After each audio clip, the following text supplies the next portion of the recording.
असेंब थौदोक्ता युमफम ओइबा वारीनी निंगसिंग लई ता धना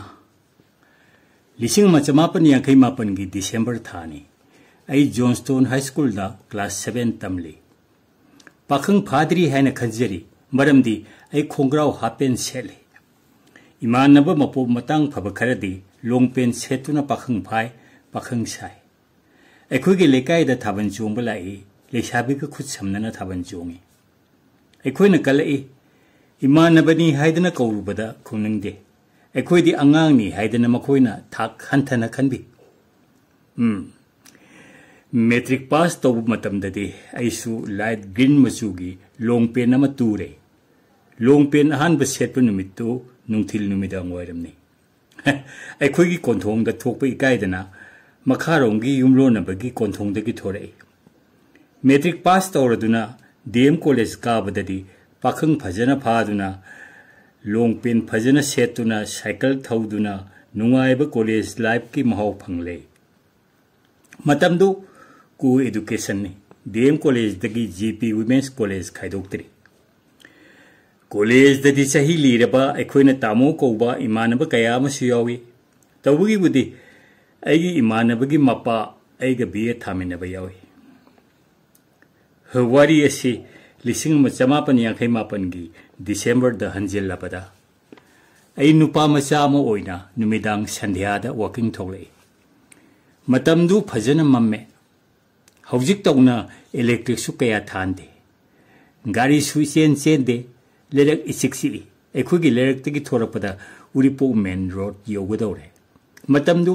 अखोगी लेरक मसिंद लेबा स्कूल गा अखोगी लेरक का ताइनबा खोंबाल यामना पामी कबू कंसु यामना होरमी अइना टॉर्च लाइट कापगी मसेक मंगांदा कबू कंग मरक्तुदा करिगुंबा अरंबा मा तादुन लेबुई अइना नक्सिना टॉर्च लाइट कापतुना येंगुरे हस कबू कंग मरक्की इसिंग थेंतक तौबदुदा अखोइदगदी सेनियर ओइबा नुपा मा लोंगना हिप्तुना लेरमी मसा तंखाई इसिंग द लुपी ममाई खितंग हाइगना कबू कंगदा मोन खांगदौन तौई मथक साइकिल अहनबा अमना फैजुप सुपदौना फजना नल्ली टॉर्च लाइट की मसेक मंगांदा उखिबा अरंबा हाइबदु साइकिल अदुनी मी अमना इंखरबा नुंदांग अदुदा अदुमना लेरमलिबा फिबा मदुदा अइना इखंग खंगना टॉर्च लाइट कपसलुबदा सिरबोय निंगंबदो खरे लेंगे मखुसु हाइरे अदुगा ज्ञानिता ताना अदुम लोंग हिपगा यानी हाइरे यू खरा हेना थक्सिलुबदगी थोइबा थौदोनी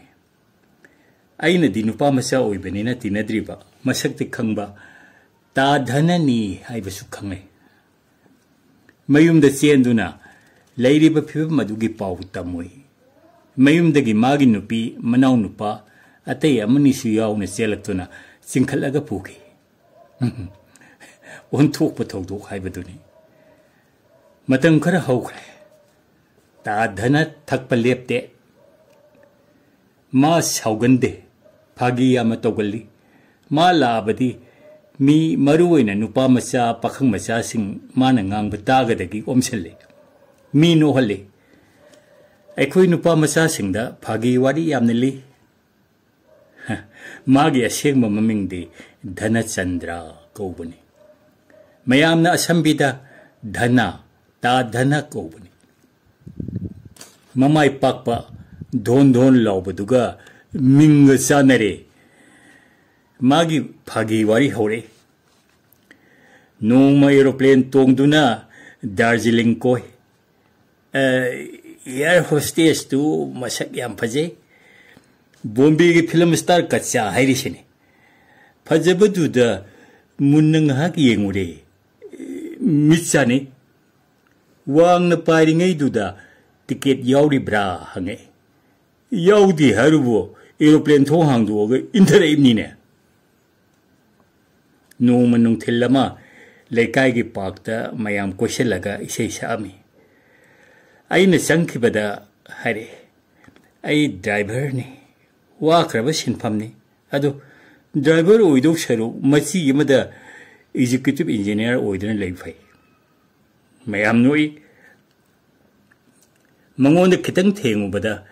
ता धना वरौ यादेको खरा थेंख्रेको हाइबदा माना तपना यानी यानी यानी मित्तनी हाइरे नोफेट तौरदुना हाय हाइदना मयुम चंखी ता धना सरकार की ड्राइवर ने हवा गाड़ी ट्रक अचौ अचौब थौई नोम ट्रक अचौब अमा थौदुना लाकपा लंबीदा थेंगने ता धना युमदा थौदोरदी याहौरगे हाइबदा यादे यादे मनिंग तयार नुसित पेली हाइदन लाउरमे ता धना आइबु यामना लूना तौई अइना नुपा मचा ओइरिङैदगी यू थकपा फत्तबगी वारी यामना लि मा मसादी यूदी फजना थै फागीसु नोमी नोमी तौई मागी फागीदा मीना नोगलकनी खना तौई नोम थाबल फबा अहिंग अमदा अखुगी मनिंगी वापल फाउना हौना इसै सकलै थाबलना फबने खुलगी माइकैदा अखोई थौई तौरुदे अखोई अदुम ताधननी खंगे माना कौरे इतेमसी आइनिदा धननी मखा ताकीदे अदुम चखी ता धन कन्न नासिलकी हाइब पाउ ताई पुंसिगी अरोइबे सरुक हाइब याई मल्टी ऑर्गन फेलियर गुम्बा माले अइना दिल्लीदा लेरिङैदा लाई अदु कन्न नारिदु फागी लेप्ते मी ओमसिलगा फागी तौदुनु नोहली अमना हंगी करी हिदाक चाबीगे स्ट्रिप अमना नुमित कयानी चाय ता धनना नोमी नोमी खुमी हिदाक ममिंग थोयनी येंगुद्रे मसिंग यामख्रे मी ख्वाइगिदी नोंगदा अनि हुम चाबदु नत्रे अइगिदी थुमोक्ता लाइतंगदा पिकथना हापगा हिदाकना पुक थनब चाबा हाइबदुनिने मयाम हंगी